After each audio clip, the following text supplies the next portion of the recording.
আসসালামু আলাইকুম বন্ধুরা। আজকে একটি ফ্রক সেলাই করে দেখাবো যেটা বড় মেয়েদের জন্য ১৫-১৬ বছর বয়সী মেয়েদের জন্য।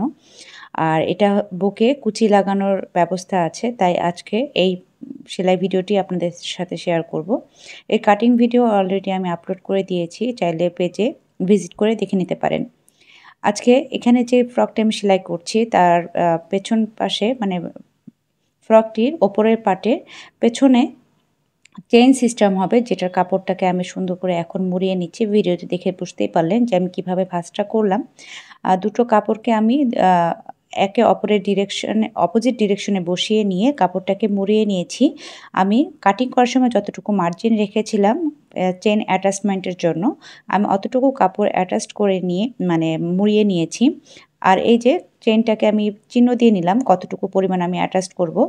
আর যতটুকু পরিমাণ চেইন বসবে তার বাকি কাপড়টুকুকে আমি এখন জয়েন করে নিচ্ছি। এই যে ভিডিওতে দেখে নিশ্চয়ই বুঝতেই পারছেন কিভাবে করছি।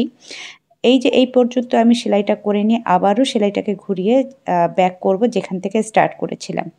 এবার এই যে সেলাই করে নিলাম, এই সেলাই করা অংশটাকে সুন্দর করে আঙুল দিয়ে গ্রিস করে নেব। সাথে যে কাপড়টুকুকে সেলাই করা বাকি আছে সেই কাপড়টুকুকে আমি গ্রিস লাগিয়ে নেব। এই যে এবার আমি এখানে চেনটা সেট করে নেব। এভাবে আমি চেনটাকে বসিয়ে নিলাম, চেনের ওপরে কাপড়টাকে বসিয়ে নিলাম। চেনটাতে যাতে হাইড হয়ে থাকে আমি সেভাবেই কাপড়টাকে চেনের উপরে বসিয়ে সেলাই করে নিচ্ছি। আর এই জায়গাটা তাড়াহুড়া করা দরকার নেই। খুব ধীরে সুস্থে সেলাইটা দেবেন যারা সেলাই কাজে একেবারে নতুন আপু আছেন। আর এখানে আমার সেলাই করা শেষ, তাই চেনের ওপর পাশটা কাপড়ের সাথে আমি অ্যাটাচড করে দিলাম যাতে রানারটা খুলে বের হয়ে না আসে। আর বাকি যে বাড়তি চেইনটুকু ছিল সেটাকেও আমি কেটে ফেলে দিলাম। আমার চেইন লাগানো শেষ। এবার যেহেতু বুকে আমার কুচি লাগানো হবে এই ফ্রকটার মধ্যে, তাই আমি দাগ দিয়ে নিলাম কি পরিমাণ কাপড়ের কোন জায়গাটাতে আমার কুচি বসবে।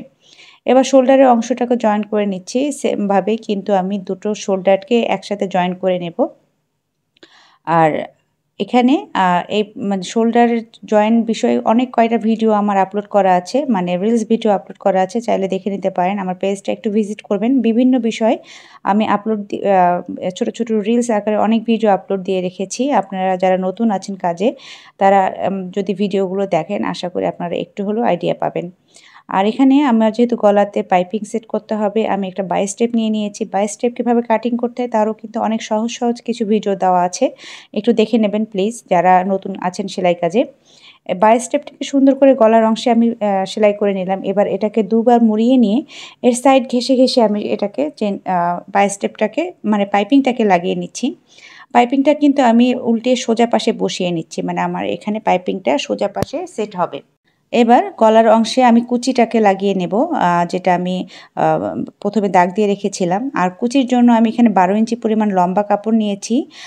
চওড়া কাপড় নিয়েছি অ্যাকচুয়ালি। আর লম্বায় আমি পুরো আ দ মানে বহরের কাপড়টাকে আমি ২ বার কেটে নিয়েছি। যেহেতু সামন এবং পেছন ২ পাশে কুচি বসবে তাই পুরো কাপড়টাকে আমি জোড়া লাগিয়ে নিচ্ছি। জোড়া লাগিয়ে নিয়ে এটাকে আমি সুন্দর করে কুচি লাগিয়ে নেব আগে, তারপর আমি এটাকে সুন্দর করে সেট করে নেব। আচ্ছা, কুচিটা দেওয়ার আগে আমার যেহেতু এটা বুকের ওপরে বসবে আর উভয় পাশে আমাকে মুড়িয়ে সেলাই করে নিতে হবে মুড়িয়ে। তাই আমি এটার চারপাশ আমি মুড়িয়ে সুন্দর করে সেলাই করে নিচ্ছি।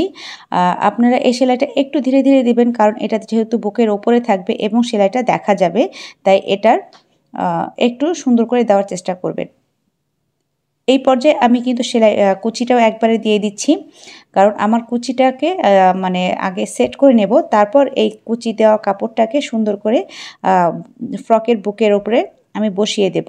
এটার যেহেতু পেছন সাইড থেকে জোড়া বসবে তাই আমি পেছন সাইড সহকারে সামন পাশ কতটুকু দূরত্ব বজায় রেখে আমি এটাকে সেট করব সে দাগটা আমি সুন্দর করে চকের মাধ্যমে দিয়েই নিচ্ছি আগে, যাতে আমার বসানোর সময় কোনো সমস্যা না হয়।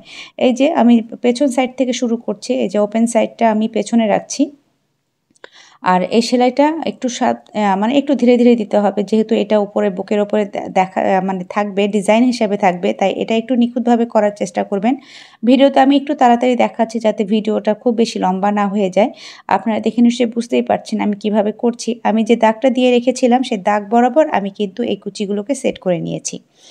এবার বুক বডি পাশের সাইডটাকে আমি জয়েন করে নিচ্ছি। আমি কিন্তু দুটো সাইডেই একসাথে জয়েন করেছি।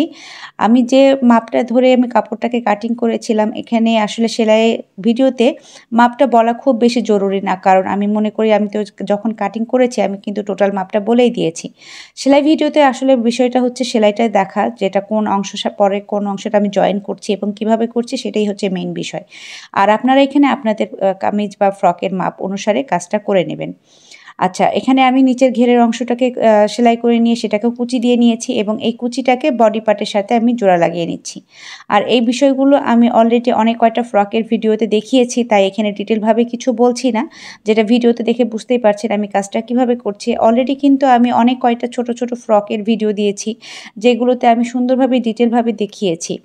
আর এই ভিডিওটা একটু লম্বাই হয়ে গেছে, তারপরও আমি যতটুকু সম্ভব আমি ক্লিপ স্পিড দিয়ে হলেও আমি পুরো ভিডিওটা দেওয়ার ট্রাই করেছি। তাই একটু মনোযোগ সহকারে দেখবেন। আশা করি যারা রেগুলার আমার ভিডিও দেখছেন তারা একবার দেখলেই বুঝতে পারবেন। এখন হাতাটাকে লাগিয়ে নেব আর হাতার মুহুরিটাকে আমি সেলাই করে নিচ্ছি। ২ বার মুড়িয়ে আমি হাতার মুহুরিটাকে সেলাই করে নেব। আর সেমভাবে কিন্তু আমি এর মুহুরিতে চাপ সেলাইটাও দিয়ে দেব। এবার এটাকে মুহুরিটাকে জয়েন করে নেব। এখানে আমি ৬ ইঞ্চি পরিমাণ মুহুরি রেখেছিলাম, যেটাকে আমি সেলাই করে দিচ্ছি।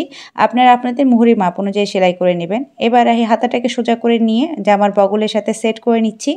আমি হাতাটাকে জোড়া লাগাবো। আর এবার আমি এই হাতাটাকে সুন্দর করে চারপাশ সেলাই করে নিয়ে আমি সেট করে নেব। হাতা লাগানোর ভিডিও অলরেডি অনেক কয়েকবার দেখিয়েছি, তাই ডিটেলভাবে বলছি না। আজকে যেহেতু ফ্রকটি শুধুমাত্র বুকে কুচি লাগানো ফ্রক কীভাবে সেলাই করেছি সেটাই আপনাদের সাথে শেয়ার করতে চেয়েছিলাম, যার কারণে আজকে এই ভিডিওটা দেওয়া। আর ডিটেলভাবেই দেখালাম, তবে যে অংশগুলোতে সেলাই আছে সেগুলোতে আমি ক্লিপ স্পিড ব্যবহার করেছি। আর যে অংশগুলোতে বোঝানোর ব্যাপার আছে সেগুলোতে কিন্তু আমি ধীরে রেখেছি। এই তো আমার ফ্রকটা সেলাই করা হয়ে গেছে। আশা করি ভিডিওটি ভালো লেগেছে। ভালো লাগলে লাইক, শেয়ার, কমেন্ট করতে ভুলবেন না। আল্লাহ হাফেজ।